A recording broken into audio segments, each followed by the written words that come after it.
Servo. Jadi kita lanjut tentang servo sekali lagi. Jadi apa sih yang ada dalam pikiran bawah sadar? Bagaimana kita kupas sekali lagi biar lebih paham. Setuju? Pertama, ada yang namanya habit atau kebiasaan. Itu ada di bawah sadar. Dan apa itu kebiasaan? Kebiasaan adalah sebuah perbuatan yang diulang-ulang. Perbuatan itu bisa hal yang bermanfaat, bisa hal yang tidak bermanfaat. Katakan kebiasaan merokok. Maaf ya, harus membawa diskusi kebiasaan merokok yang tidak baik bagi kesehatan. Tahu sih logikanya, alias atas sadar tahu bahwa rokok tidak terlalu baik untuk kesehatan. Tetapi 88% bawah sadarnya atau bawah sadar pikiran manusia terbanyak bilang merokok itu enak, merokok itu menimbulkan kreativitas dan lain sebagainya. Itulah makanya kebiasaan merokok walaupun negatif tetap dilakukan oleh banyak orang karena bawah sadar lebih mendominasi dari pikiran atas sadar. Perbuatan olahraga yang diulang-ulang sejak kecil membuat olahraga jadi kebiasaan. Itu kebiasaan positif pengaruhnya dan ada banyak contoh baik, buruk, benar, salah dalam urusan kebiasaan atau habit. Ada hal yang lebih dalam dari kebiasaan, yaitu apa? Kebiasaan yang diulang-ulang. Kebiasaan yang diulang-ulang menjadi servo mekanisme namanya. Apa pengaruh servo mekanisme? Hal ini berbeda dengan kebiasaan karena seakan-akan kebiasaan adalah hal yang dilakukan secara sadar. Misalnya janjian main badminton jam 7 malam. Datangnya jam 8 karena memang persiapannya telat. Namun kalau Anda seseorang yang memiliki servo terlambat, dia tahu jam 7 acaranya. Dan jam 6 sudah berangkat dari rumah. Tapi salah ambil jalan, lalu kena macet dan banyak masalah lagi sehingga dia datangnya jam 8. Ada beda di sini. Habit kebiasaan terlambat, sedangkan servo terlambat itu beda. Servo itu seakan-akan semesta yang membuat dia terlambat. Jadi bedanya habit terlambat sengaja dilambat-lambatan. Sekali lagi, kalau servo terlambat maka seakan-akan semesta yang membuatnya terlambat. Ini harus perlahan dipelajarinya tentang servo mekanisme ini. Servo ini kalau kita tidak tahu kita memiliki servo apa, maka hal yang terjadi berulang-ulang dalam hidup kita seakan-akan bukan kita yang melakukannya, tapi semesta yang mengaturnya. Maka kita akan frustrasi dengan jalan kehidupan kita. Kuncinya adalah kenali servo Anda. Servo mekanisme ini membuat kehidupan seseorang jalan di tempat atau dikenal dengan sebutan rat race. Tikus yang berlari di bulatan di sangkarnya. Dia hanya lari di tempat. Maksudnya banyak manusia mendapat kesialan di tempat itu-itu saja. Kegagalan di tempat itu-itu aja. Dan hal-hal yang berulang-ulang itu adalah servonya dia. Misalnya pembantunya kalau lebaran pulang kampung pasti gak balik ke rumah. Sehingga dia tidak pernah punya pembantu lama. Alasannya macam-macam. Ada yang pindah kerja, ada yang nikah, ada yang merawat orang tuanya, ada yang dapat kerja di kampungnya. Banyak lagi alasannya, namun intinya servo si nyonya memang gak pernah bisa punya pembantu lama. Kita perdalam sekali lagi pemahaman.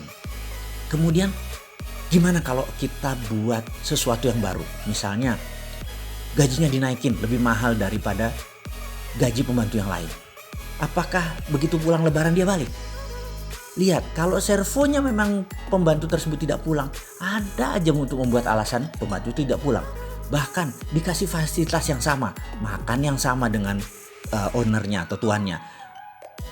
Kemudian dikasih fasilitas seperti TV dan lain sebagainya. Tapi ada aja alasannya. Jadi ini yang harus difahami bahwa servo itu tidak ada hubungannya dengan apa yang dilakukan. Tetapi program bawah sadarnya yang harus dibenarkan. Kita lanjut ya, kita perdalam lagi pemahamannya. Ada orang yang servonya pindah kerja. Setiap 2 tahun pindah kerja. Sudah 4 kali. Dan ini yang kelima. Yang pertama perusahaannya tutup. Berikutnya ribut dengan atasan. Berikutnya dibajak, di-hijack ke tempat yang lain. Berikutnya difitnah menggelapkan uang. Intinya setiap tahun kedua bekerja. Ada aja masalah mulai timbul menggerogoti dirinya sehingga dia harus pindah.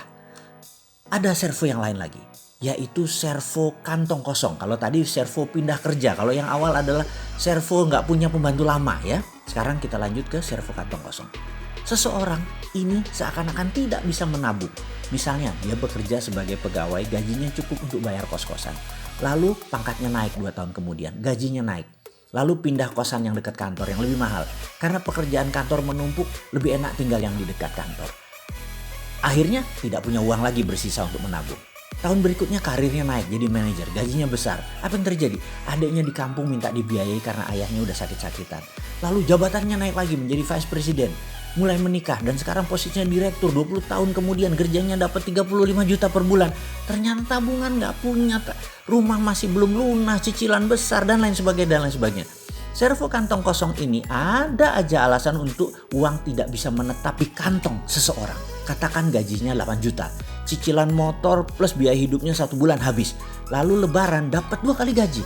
Ternyata tidak ada kesisa juga buat tabungan. Kenapa? Habis buat lain-lain. Lalu dapat bonus prestasi 2 kali gaji, 8 juta plus 16 juta. Bisa nabung? Nggak bisa juga. Ada aja berita asuransi jatuh tempo, mertua sakit, AC kamar bocor, STNK mati harus diperpanjang. Intinya habis lagi dan begitu seterusnya. Lucunya kalau dia lagi nggak ada uang, nggak ada masalah tuh. Biasa-biasa aja, tapi begitu dia dapat uang bonus dan lain sebagainya, timbul lagi lah, bannya bocor lah, anaknya sakit dan lain sebagainya. Itu namanya servo kantong kosong. Servo ini ada banyak macam. Kenali servo Anda. Dan apa yang kita lanjutkan? Kita akan perbaiki dengan video ini. Karena servo adalah perilaku yang diulang-ulang yang jadi kebiasaan. Yang kebiasaan tersebut dengan sengaja diulang-ulang lagi, jadilah servo mekanisme. Jadinya jalan hidup Anda yang melayani Anda. Servo mekanisme bahasa Latin yang diterjemahkan adalah servo atau serve atau melayani. Mekanisme adalah sistem mekanik. Servo mekanisme kalau disederhanakan adalah sistem kehidupan yang melayani seseorang. Dan semua ini adalah man-made, ciptaan manusia. Manusia sendiri yang menciptakan. Servo dan habit itu adanya di pikiran bawah sadar. Kenali, yang negatif diubah. Program tersebut kami beri nama subconscious reprogramming. Program ulang pikiran bawah sadar. Setelah kita kenal 5 macam hal yang ada di bawah sadar, kita mulai mereview. Salah satunya adalah habit yang menjadi servo mekanisme. Dan servo tadi kalau negatif harus segera diubah. Kalau tidak ini akan mengulang-ulang terus dalam kehidupan seseorang. Kita sudah membahas dari 1 sampai 5 program pikiran bawah sadar. Dan ini juga membuat kita mengerti kita memilih jalan hidup kita dengan memasang install software kemakmuran, software kesehatan, software kebahagiaan. Semua ini bisa terpasang dengan baik kalau menjadikan servo negatif tadi hilang dan diubah. Kita melakukannya dengan teknik subconscious reprogramming. Tekniknya percaya saya semudah membalik tangan. Allah Maha Adil. Apa yang bisa terpasang bisa dibongkar. Apa yang tidak ada bisa jadi ada. Apapun bisa diinstal karena manusia adalah wakil Allah di bumi.